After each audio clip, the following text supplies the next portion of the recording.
Here's to the crazy ones, the misfits, the rebels, the troublemakers, the round pegs in the square holes, the ones who see things differently.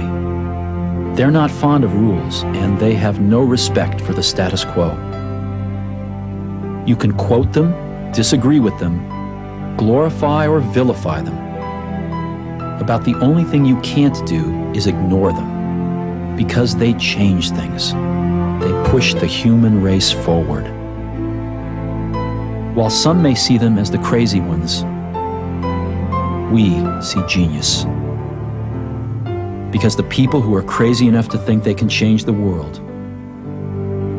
are the ones who do.